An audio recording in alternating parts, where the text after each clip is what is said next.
Hi, ஒரு சின்ன கேள்வி. எந்த ஒரு வயரும் இல்லாம உங்க குரல ஒரு நாடு முழுக்க அனுப்ப முடியுமா? யோசிச்சு பாருங்க. 100 வருஷத்துக்கு முன்னாடி இந்த ஒரு மேஜிக்க உண்மையாகுன ஒரு டெக்னாலஜி பத்தி தாங்க இன்னைக்கு நாம அலச போறோம். அதுதான் ஏஎம் ரேடியோ, அதாவது வீச்சு பண்பேற்றம். வாங்க உள்ள போலாம். ஆமா, இந்த ஒரு கேள்விதான். இதுதான் எல்லா வயர்லெஸ் டெக்னாலஜிக்குமே ஆரம்ப புள்ளி.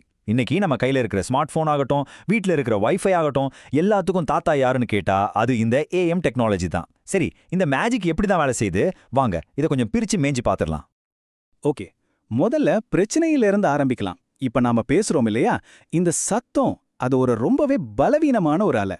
சிம்பிளா சொல்லணும்னா, ஒரு குளத்துல கல்ல தூக்கி போட்டா அந்த வட்ட வட்டமா அலை உருமாகி கொஞ்ச தூரம் போயிட்டு காணாம போயிடும் பாத்தீங்களா? அதே கதை தான் நம்ம குரலுக்கும். காத்துல ரொம்ப தூரம் அதால போக முடியாது. அதனாலதான் நம்ம எவ்வளவுதான் கத்துனாலும் ஒரு எல்லைக்கு மேல கேட்காது. அப்போ இந்த வீக்கான நம்ம குரலை எப்படி ஆயிரக்கணக்கான கிலோமீட்டர் தாண்டி அனுப்புறது?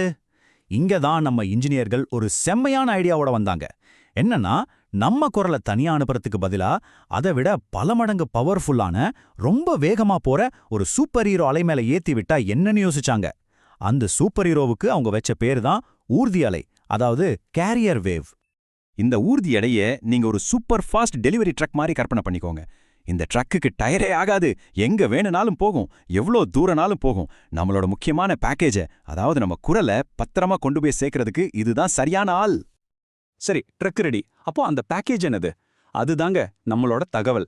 நம்மளோட குரலா இருக்கலாம், ஒரு பாட்டா இருக்கலாம், இல்ல நாம அனுப்ப நினைக்கிற எந்த ஒரு விஷயமா வேணாலும் இருக்கலாம். இந்த முக்கியமான தகவலை தான் நம்ம சூப்பர் ஃபாஸ்ட் டெலிவரி ட்ரக் சுமந்துக்கிட்டு போக போகுது. ஓகே, ட்ரக் இருக்கு, பேக்கேஜ் இருக்கு. இப்போ இது ரெண்டையும் எப்படி ஒன்னா சேர்க்கறது? இங்க தான் அந்த மேஜிக்கே நடக்குது. என்ன பண்றோம்னா, நம்ம தகவல் சிக்னல், அதாவது நம்ம குரல் ஏறி இறங்குது இல்லையா, அதுக்கேத்த மாதிரி அந்த சக்தி வாய்ந்த ஊர்தி அலையோட உயரத்தை, அதாவது ஆம்ப்ளிடியூட மாத்துறோம். இன்னும் சிம்பிளா சொல்லணும்னா, நம்ம பேக்கேஜுக்கு ஏத்த மாதிரி டெலிவரி ட்ரக்கோட ஷேப்பே மாத்திடுறோம். இப்போ ரெண்டும் ஒன்னாயிடுச்சு.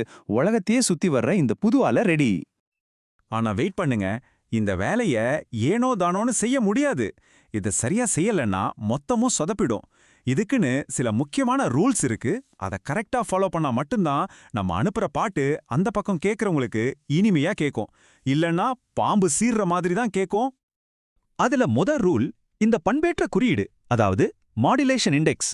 இதை நீங்க ஒரு வால்யூம் கண்ட்ரோல் மாதிரி நினைச்சுக்கோங்க. வால்யூமை ரொம்ப கம்மியா வச்சா என்ன பாட்டு போடுறோன்னே யாருக்கும் கேட்காது இல்லையா? அதே சமயம் ரொம்ப ஜாஸ்தியா வச்சா ஸ்பீக்கர் கிழிஞ்சு சத்தம் கொரன்னு கேட்கும். அதேதாங்க இங்கேயும் நடக்குது. சரியான அளவுல வைக்கணும். இதுதான் ஏஎம்ஓவோட கோல்டன் ரூல். நம்ம தகவல் சிக்னலோட உச்ச மதிப்பு அந்த ஊர்தி அலையோட உச்ச மதிப்பை விட கம்மியா இருக்கணும். நம்ம டெலிவரி ட்ரக் அனாலஜிக்கு வருவோம். நம்ம பேக்கேஜ் எப்பவுமே டெலிவரி ட்ரக்கை விட சின்னதா இருக்கணும். பேக்கேஜ் ட்ரக்கை விட பெருசா இருந்தா என்னாகும்? ட்ரக் உடைஞ்சு பேக்கேஜும் டேமேஜ் ஆகிடும்ல. அதேதான் இங்கேயும் நடக்கும். சரியான பண்பேற்றம் பண்ணா அந்த ஊர்தியால நம்ம தகவல் சிக்னலை ஒரு போர்வை மாதிரி அழகா மூடி பத்திரமா எடுத்துட்டு போகும். கேட்கறவங்களுக்கும் சிக்னல் ரொம்ப தெளிவா இருக்கும். ஆனா அந்த கோல்டன் ரூலை மீறி ஓவர்லோட் பண்ணிட்டா, அதாவது அதிக பண்பேற்றம் செஞ்சுட்டா, அப்போ அந்த ஊர்தியால சிதைஞ்சி நம்ம தகவல் என்னன்னே தெரியாத அளவுக்கு நசுங்கி போயிடும். ரிசல்ட் வெறும் இரைச்சல் தான் கேட்கும். நம்ம தகவல் குப்பையாயிடும். அப்போ எல்லாம் பக்காவா செட் ஆயிருச்சுன்னு நீங்க நினைக்கலாம். ஆனா இங்க தான் கதையில ஒரு பெரிய ட்விஸ்டே இருக்கு. இந்த சூப்பரான டெக்னாலஜில யாருமே எதிர்பார்க்காத ஒரு பெரிய ஓட்டை இருந்துச்சு. என்னன்னா, பயங்கரமான பவர் வேஸ்டேஜ். ஆமா, நம்புறதுக்கு கொஞ்சம் கஷ்டமா தான் இருக்கும். நம்ம டிரான்ஸ்மிட்டருக்கு கொடுக்குற 100% பவர்ல கிட்டத்தட்ட 2 பங்கு, அதாவது ஒரு 67% சக்தி வெறும் அந்த காலி டெலிவரி ட்ரக்கை ஓட்டுறதுக்கு மட்டுமே செலவாகுது. நினைச்சு பாருங்க, பேக்கேஜுக்கே பவர் இல்ல, வெறும் ட்ரக்கை ஓட்டுறதுக்கு இவ்வளோ செலவு. இந்த சக்தி பகிர்வை பாத்தீங்கன்னா உங்களுக்கே புரியும். மொத்த சக்தியில ஒரு பெரும் பகுதி அந்த தகவலே இல்லாத ஊர்தி அலைக்கு, அதாவது நம்ம காலி ட்ரக்குக்கு போயிடுது. மிச்சம் இருக்கிற கொஞ்சோண்டு சக்தி தான் நம்ம உண்மையான தகவலை கொண்டு போய் சேர்க்குது. எவ்வளவு பெரிய திறனற்ற செயல் பாருங்க. பவர் வேஸ்ட் ஆகுறது ஒரு பக்கம்னா, இன்னொரு காமெடி என்ன தெரியுமா? நம்ம ஒரே பேக்கேஜை 2 தடவை அனுப்புறோம். ஆமா, மேல் பக்கப்பட்ட கீழ் பக்கப்பட்டன்னு ஒரே தகவலை 2 காப்பி எடுத்து அனுப்புறோம். யோசிச்சு பாருங்க, நீங்க அமேசான்ல ஒரு ஃபோன் ஆர்டர் பண்ணா அவங்க ஒரே ஃபோனை 2 பாக்ஸ்ல அனுப்புவாங்களா? எவ்வளோ தேவையில்லாத வேலை இது. சரி, இவ்வளவு பவர் வேஸ்டேஜ், தேவையில்லாத டூப்ளிகேட் வேலை, இதெல்லாம் நம்ம இன்ஜினியர்கள் சும்மா பார்த்துட்டு இருப்பாங்களா? கண்டிப்பா மாட்டாங்க. இதை விட ஒரு திறமையான வழியை கண்டுபிடிச்சி ஆகணும்னு மறுபடியும் களத்துல இறங்குனாங்க. அவங்களோட தீர்வு கான்செப்ட்ல ரொம்பவே சிம்பிள். எது தேவையில்லையோ அதை தூக்கி போட்டுட வேண்டியதுதான். அதாவது தகவலே இல்லாத அந்த காலி ட்ரக்கையும் ரெண்டாவதா அனுப்புற அந்த டூப்ளிகேட் பேக்கேஜிங் கட் பண்ணிட்டா என்ன ஆகும்? பிரச்சனை சால்வ்டு. இந்த பரிணாம வளர்ச்சியை நாம இப்படி பார்க்கலாம். முதல்ல சாதாரண ஏஎம்ல ஊர்தி அலை, அதாவது ட்ரக்கும் இருந்துச்சு, 2 பக்கப்பட்டைகள், அதாவது 2 பேக்கேஜும் இருந்துச்சு. சக்தி ரொம்ப வீணாச்சு. அடுத்த கட்டமா அந்த ஊர்தி அலையை மட்டும் அடுகுனாங்க, அதாவது ட்ரக்கை கட் பண்ணிட்டாங்க. ஆனா 2 பேக்கேஜும் இருந்துச்சு. பவர் கொஞ்சம் மிச்சமாச்சு.